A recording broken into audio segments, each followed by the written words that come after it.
فأنا ناصح لإخواني بالصدع بالحق تبيض وجوههم. السكوت في مسألة الحزبية يضرها، فاصدع بما تؤمر وأعرض عن المشركين. سلامي على دماج ورجالها والشيخ يحيى ودار العلم يا سعد بانيها.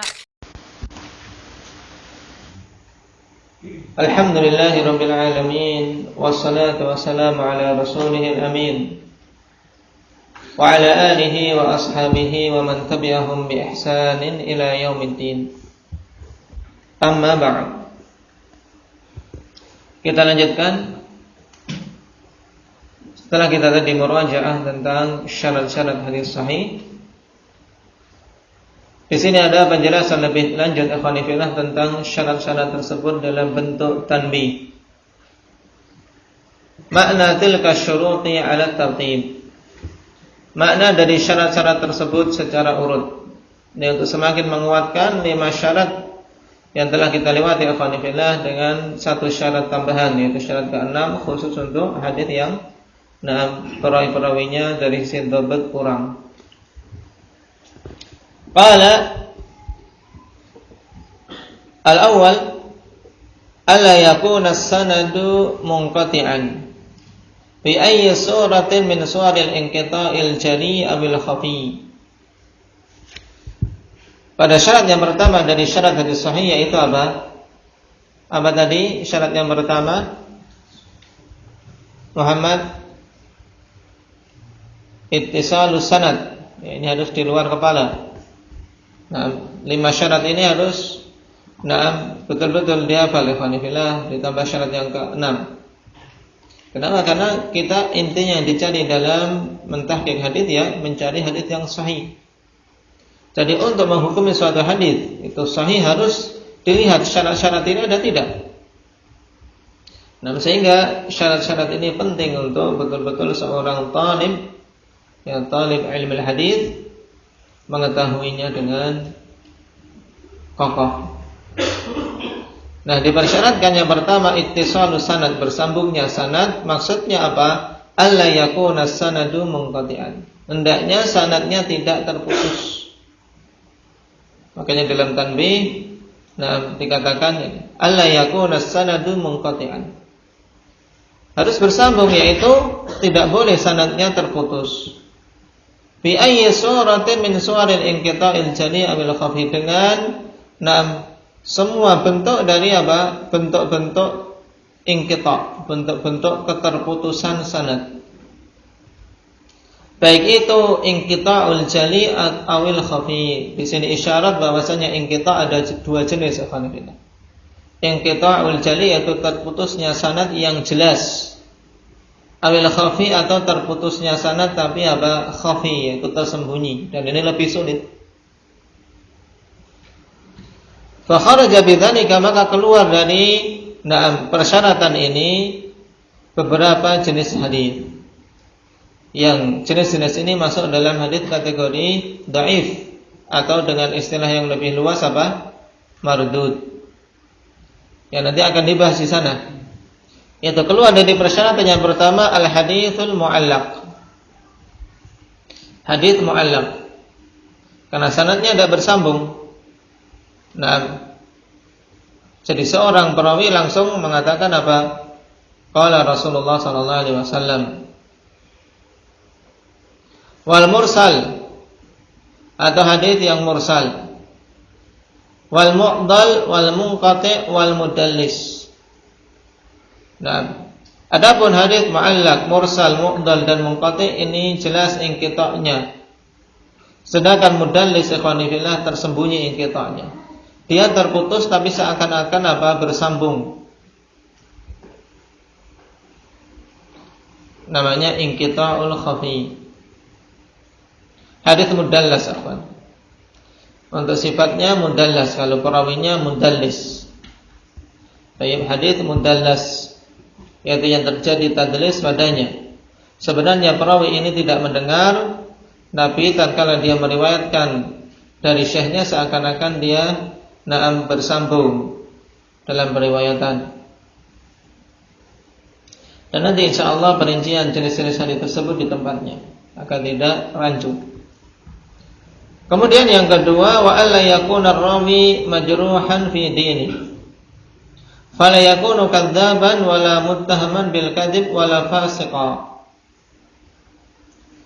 Maksud bahwasanya perawi itu adalah perawi yang udul, memiliki adalah, yaitu hendaknya perawi tersebut bukan perawi yang majruh, perawi yang dicela dari sisi agamanya. Karena telah kita lewati kemarin apa yang dimaksud dengan adalah indaki Abu Abdillah Bildan. Yang dimaksud dengan perawi yang adil itu yang bagaimana? Yang memiliki adalah. Nah,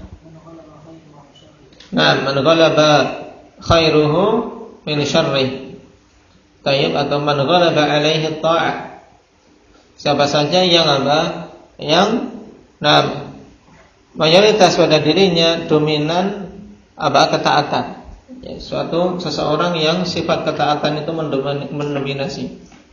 Ini yang dipilih oleh Imam As-San'ani, Syekhul Islam dan yang lainnya dari deretan para ulama ahli hadis.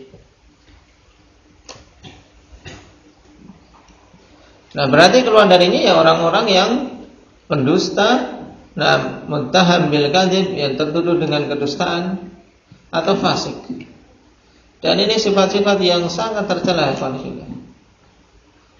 sifat dusta, sifat kefasikan di mana seseorang condong kepada maksiat. Sehingga periwayatan orang yang seperti ini ya tidak diterima. Fakharaja bidzalika, maka keluar dengan sebab ini al-haditsul maudhu', hadits yang maudhu', hadits palsu. Wal matruk, yang ditinggalkan karena perawinya matruk. Wal mardud, dan yang tertolak. Wa aidan alla yakuna ar-rawi majhulal adalah. Demikian pula keluar dari persyaratan yang kedua orang yang majhul, adalahnya majhul, tidak diketahui. Kalau tadi majruhun fi dini, ini jelas dia majruh, agamanya ada cacat. Seperti jurh, jurh adalah luka. Asal dari jurh adalah luka. Seorang majruh yaitu seorang yang terlukai, dalam artian dia ada cacat, ada penyakitnya sehingga rusak. Nah, yang melukai agama seseorang ya sifat dusta misalnya, sifat suka maksiat, minum khamr. Nah, ada perawi hadis yang suka minum khamr sehingga tidak diterima periwayatannya.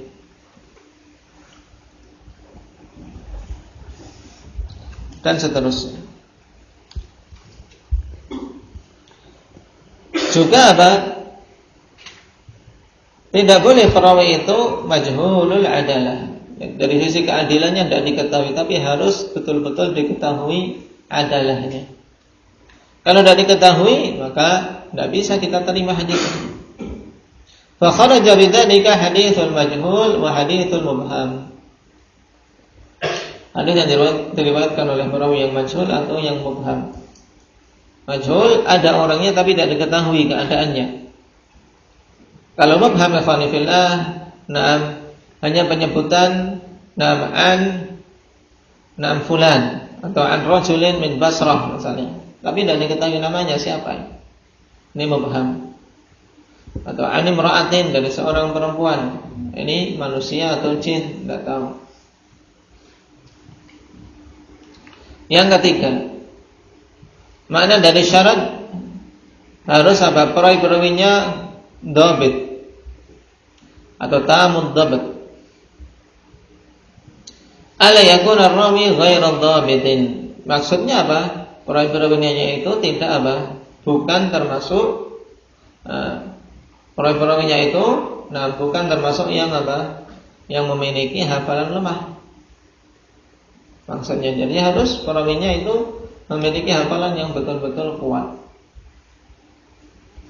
Kalau itu berupa dhabt sadr atau memiliki penjagaan yang betul-betul bagus terhadap kitabnya.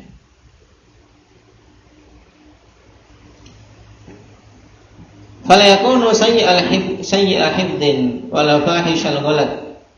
Sehingga tidak boleh dia itu orang yang memiliki hafalan buruk atau apa? Fahishal ghalat, yaitu memiliki kekeliruan yang parah. Dia keliru tapi parah. Tidak boleh. Wala wadzalika, dan yang semisalnya. Fa kharaja bidzalika al-haditsun dhaif. Maka keluar dari persyaratan ini hadis yang dhaif. Wa kadzalika al-haditsul munkar wal matruk. Naam, ala ra'yi.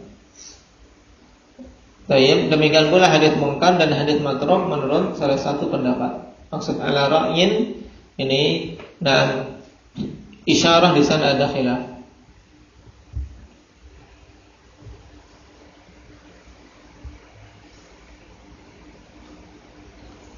Wa aidan alla yakuna rawi majhulan. Demikian pula masuk dalam kategori yang ketiga ini, yaitu hendaknya perawi bukan orang yang majhul. Kenapa? Karena kalau majhul tidak diketahui dia kuat hafalannya atau tidak.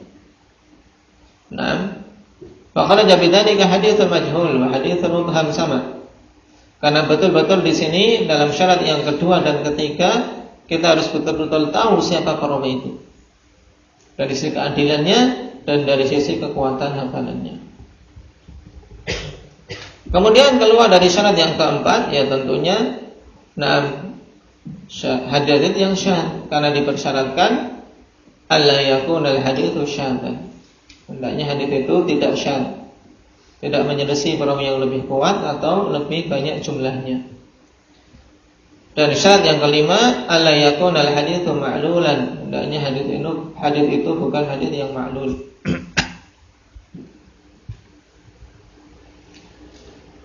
Kemudian yang keenam, ayyu jadal 'adidu in khaffa dhabtu ba'd ruwah. Wa kharaja bidzalika al-haditsul hasan li dzatihi. Hendaknya didapati penguat, al-'adid, yakni penguat. Sebagaimana dalam ayat apa? Sanashuddu 'adudaka bi akhik. Sungguh kami akan apa? Kuatkan kamu, kokohkan kamu dengan saudaramu. Tatkala Nabi Allah Musa meminta agar Nabi Harun diangkat menjadi nabi juga sebagai pembantu. Hendaknya di sana ada mancang-mancang sih, lihatnya. Lihat kitabnya kok gitu. Nyatatnya di buku sehingga tidak diputar-putar kitab.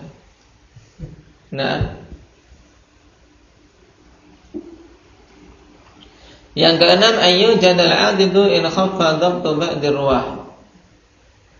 Yaitu hendaknya didapati penguat apabila dapat sebagian ruwah itu tidak sempurna. Fa kharaja bidzalika al-haditsul hasan lidzati. Sehingga keluar dari persyaratan ini afanifillah, yaitu hadis hasan lidzati, yaitu hadis yang riwayat atau perawinya, hadis yang perawinya memiliki dapat yang kurang afanifillah sedikit, tidak sampai sempurna tapi tidak masuk dalam kategori dhaif. Ketika tidak ada penguat, ya dia hasan lidzati, tidak mencapai hadits sahih.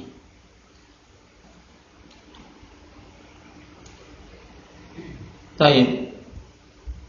Qala aqsamu, jenis-jenisnya.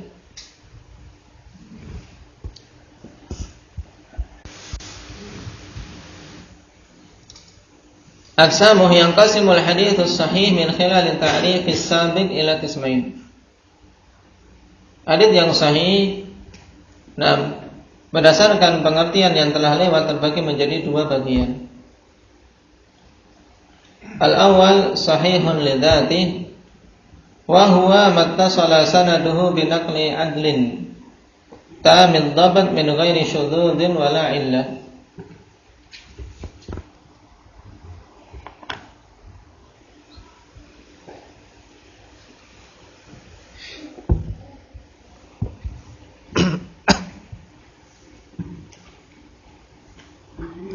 yaitu hadis sahih li dzati. Wa huwa mattasala sanaduhu bi naqlin 'adlin tamid dhabt. Ini bedanya di sini. Kalau hadis sahih yang diriwayatkan dengan riwayat yang bersambung sanadnya, dengan penukilan dari perawi yang adil, kemudian tamud dhabt, sempurna dhabtnya, min ghairi syudzudin wala illah. Yang kedua, sahihun li ghairihi wa huwa mattasala sanaduhu bi naqli 'adlin khafifid dhabt qalilan idza tudida min ghairi syudzudin wala illah. Yang kedua, sahih li ghairihi, yaitu yang bersambung sanadnya dengan penukilan dari perawi yang adil tapi apa? Khafifid dhabt.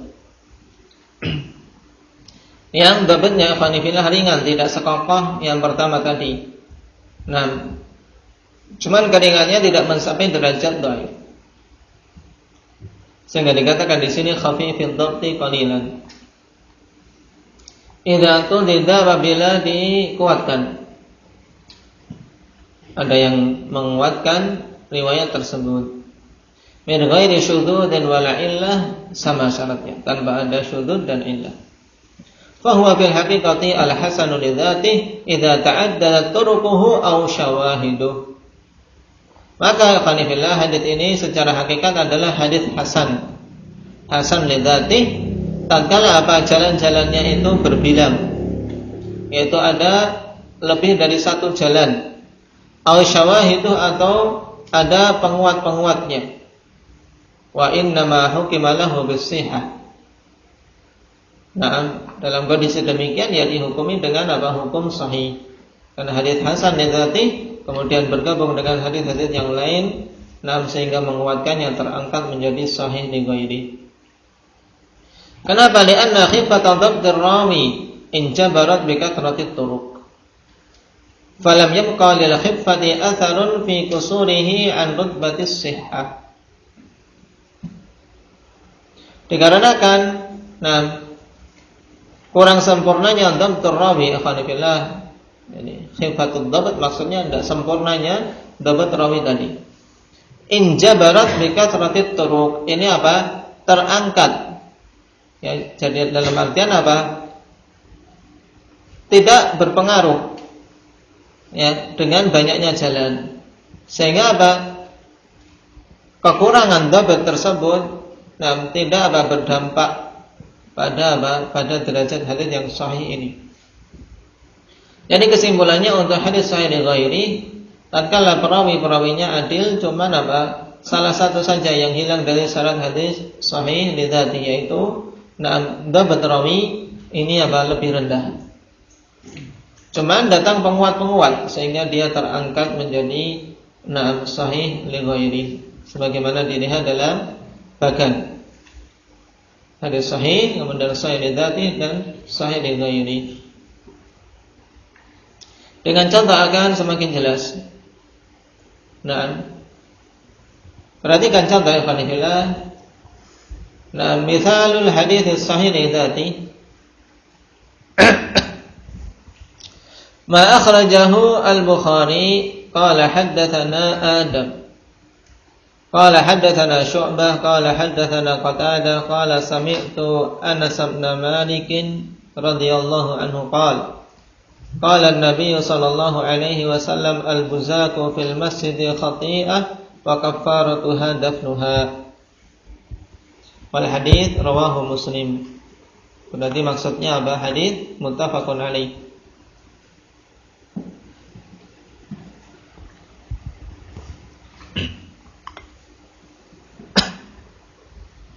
Perhatikan riwayat hadis ini.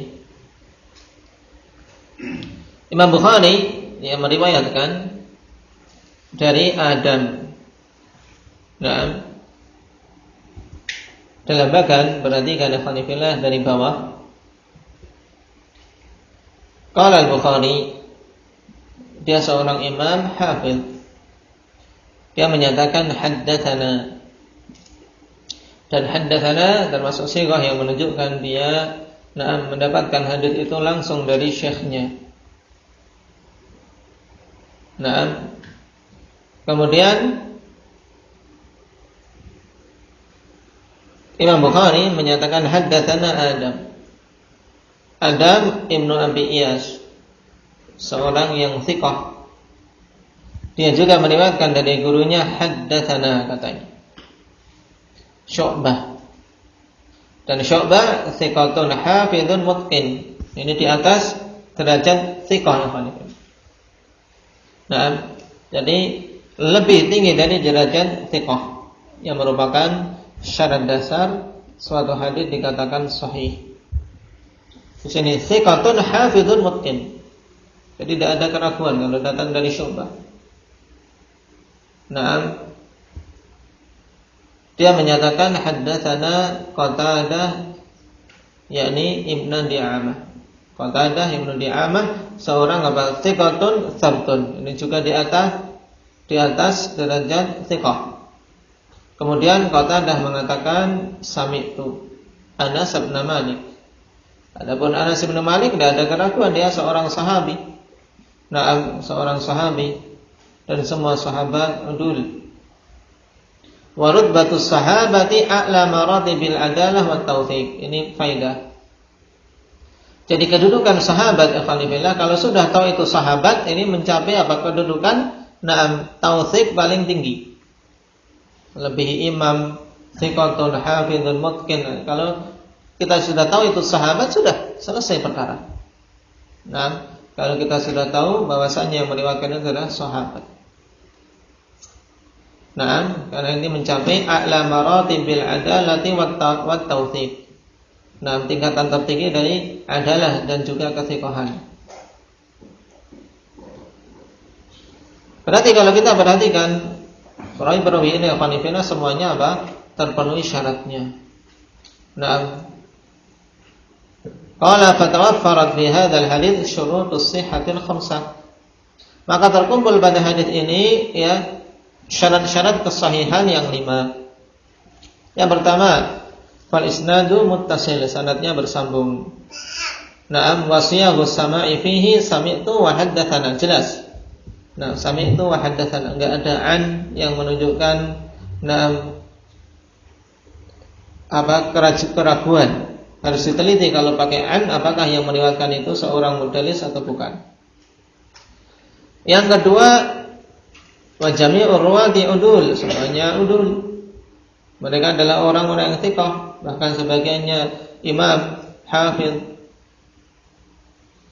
Yang ketiga, wa kadzalika hum dhabituna dhabtan tamman fa hum thiqatun wa arfa'. Demikian pula mereka adalah orang-orang yang menghafal hadis tersebut dengan apa? Hafalan yang sempurna. Sebab mereka thiqat, bahkan lebih tinggi dari derajat thiqatun sabtun, thiqatun hafidhun mutqin. Naam. A'immah. Kemudian wal haditsu laisa bisyadzin, dan hadis itu tidak syadz. Tayyib, hadis tidak syadz. Tidak menyelisih perawi yang lain. Walaysa bimu'al, juga tidak mu'al. Siapa yang ingat faidah tentang Qatadah dan Syu'bah? Nah, Syu'bah menyatakan, aku mencukupkan kalian dari tadlis beberapa orang. Siapa itu? Tadlis dari Qatadah. Jadi kalau yang meriwayatkan dari Qatadah itu Syu'bah Hanifillah, maka sudah aman. Dalam artian tidak perlu ragu-ragu bahwasanya Qatadah melakukan tadlis padanya. Nah, karena Syu'bah betul-betul sudah meneliti hadis dari Qatadah, tidak meriwayatkan kecuali yang apa? Yang didengarnya.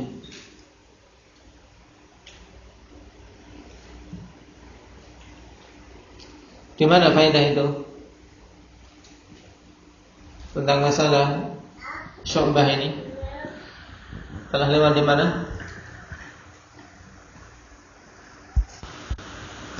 Nah,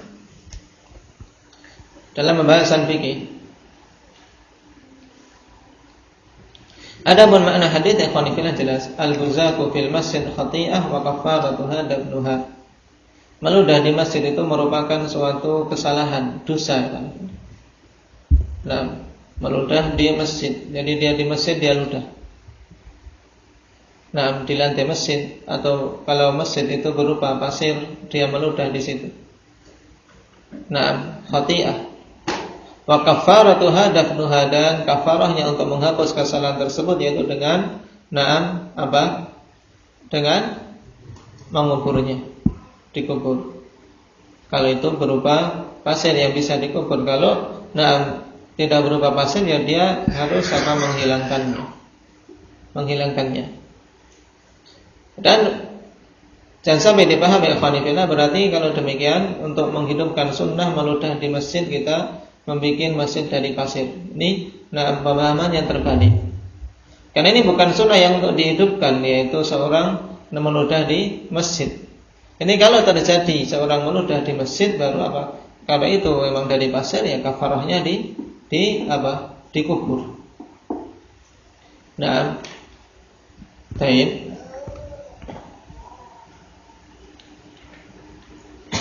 Adapun seseorang meludah di dalam masjid, tapi tidak di masjidnya, dalam artian dengan tisu atau pada pakaiannya, maka ini tidak termasuk dalam larangan.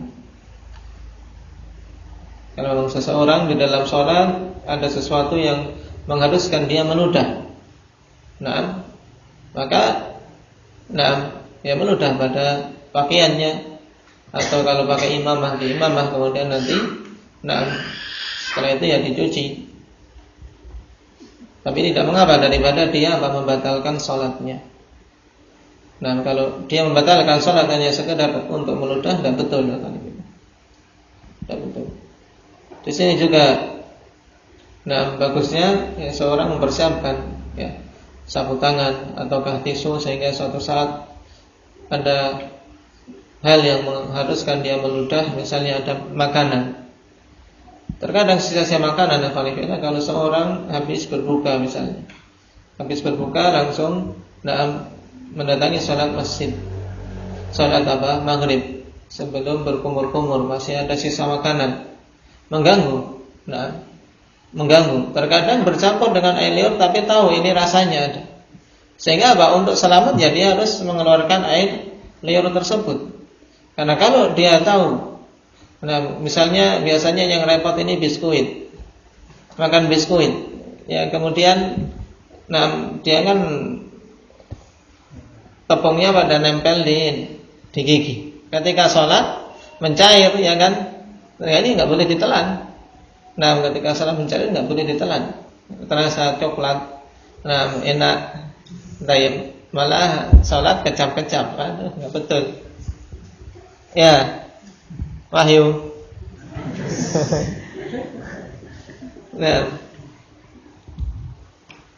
Tapi tidak, Wahyu tidak yang termasuk seperti itu. Insyaallah. Ini contoh hadis yang sahih. Kemudian mithalul hadits sahih li ghairi, contoh hadis sahih li ghairi. Ini perhatikan, lebih rumit ya manifillah. Asbihu bisubhi fa innahu a'dhamu li ujurikum aw a'dhamu lil ajr. Hadits asbihu bisubhi ini faqad rawahu Abu Dawud wa Tirmidzi. Telah meriwayatkan hadis tersebut Imam Abu Dawud dan Tirmidzi. Min tariqain, dari dua jalan. Kilahuma hasan, dan kedua-duanya derajatnya hasan. Jadi hasan lidzati. An Asim Ibni Umar Ibni Qatadah Ibni Nu'man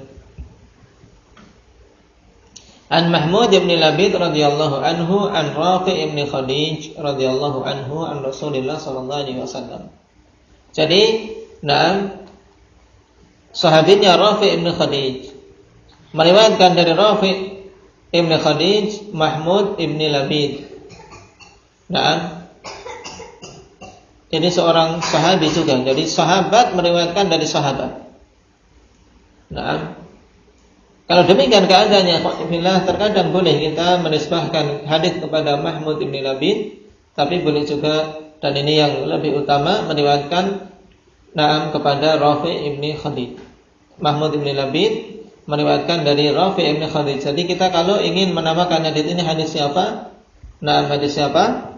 Ya, yang paling utama hadis Rafi' ibn Khadij. Tapi seandainya seorang mengatakan hadis Mahmud ibn Labid, ini juga tidak disalahkan. Karena seandainya dia menjatuhkan Rafi' ibn Khadij, ini tidak apa-apa. Namanya mursal sahabi. Kemudian meriwayatkan dari Mahmud ibn Labid, Asim ibn Umar ibn Qatadah ibn Nu'man. Baru dari Asim ini bercabang. Baik, meriwayatkan dari Asim Muhammad ibn Ishaq dan Muhammad ibn Ajlan. Yang kedua-duanya ikhwanifillah saduq. Sehingga kalau bersendirian, haditsnya hasan.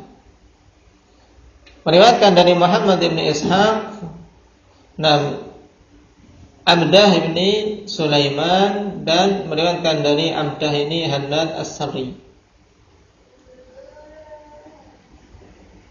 Sedangkan jalan Muhammad ibn Ajlan meriwayatkan darinya Sufyan ibn Uyainah, dan meriwayatkan dari Sufyan ini Ishaq ibn Ismail. Adapun setelah Muhammad ibn Ishaq, ya semuanya thiqah. Demikian pula setelah Muhammad bin Ajlan. Jadi sebabnya ikhwan fillah cuma dua perawi ini, Muhammad bin Ishaq dan Muhammad bin Ajlan yang saduq. Dan dalam ilmu hadis ikhwan fillah yang paling lemah ini menjadi hukum dalam suatu hadis. Jadi seandainya semua sanad ini thiqah, kemudian ada perawi di tengah-tengah saduq, maka dia yang menjadi hakim, dalam artian hadis tersebut dihukumi dengan sebab dia menjadi hadis hasan kalau itu saduq. Kalau di situ ada perawi yang lemah, ada kelemahan pada dirinya, hadisnya menjadi dhaif.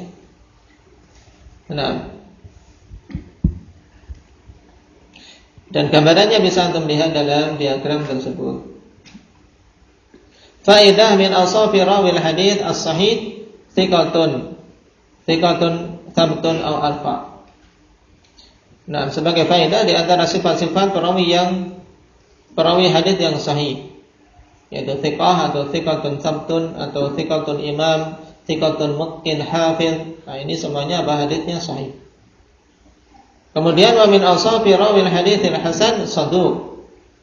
Rawi yang saduq atau saduqun yahim, atau seorang yang saduq tapi dia terkadang melakukan kesalahan, maka hadisnya diterima kecuali pada hadis-hadis yang mansus, ditegaskan oleh para hufaz, hadis tersebut termasuk yang dia keliru padanya.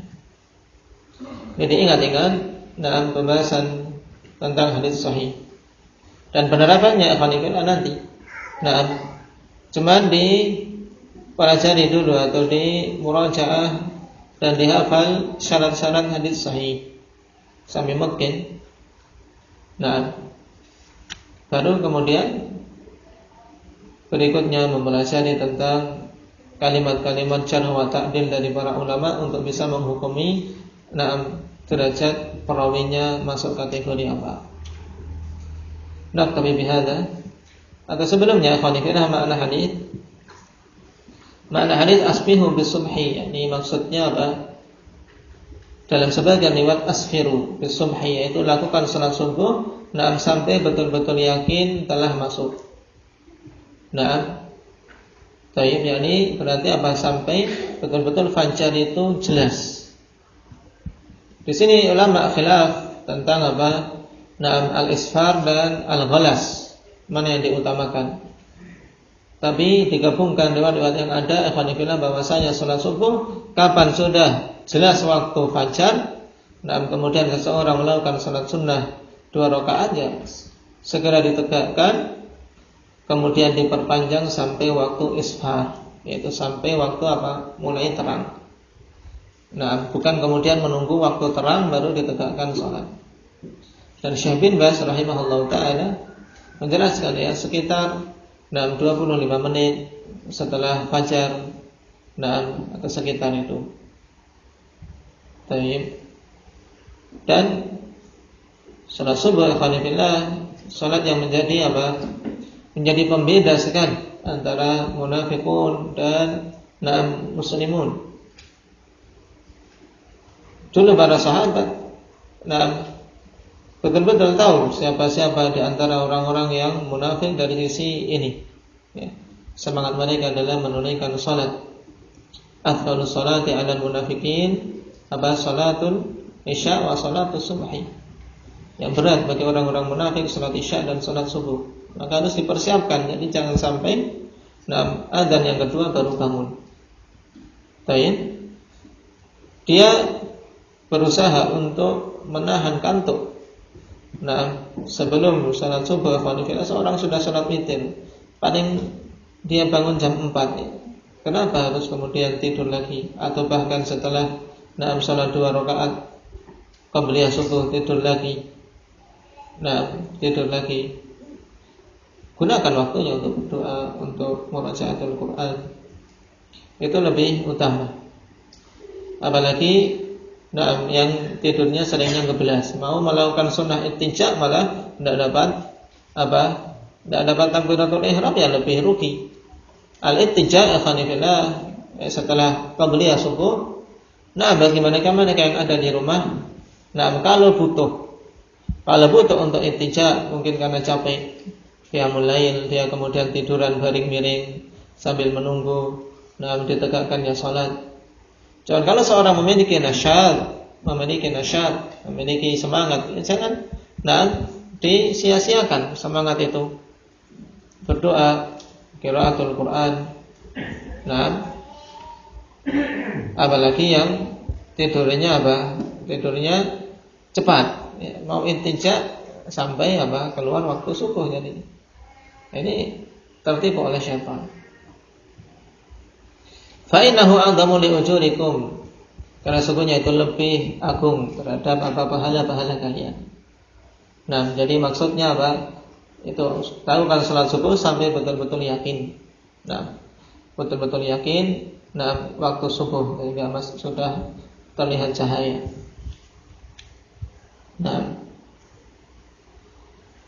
Kami bihadza subhanallahi wa bihamdihi.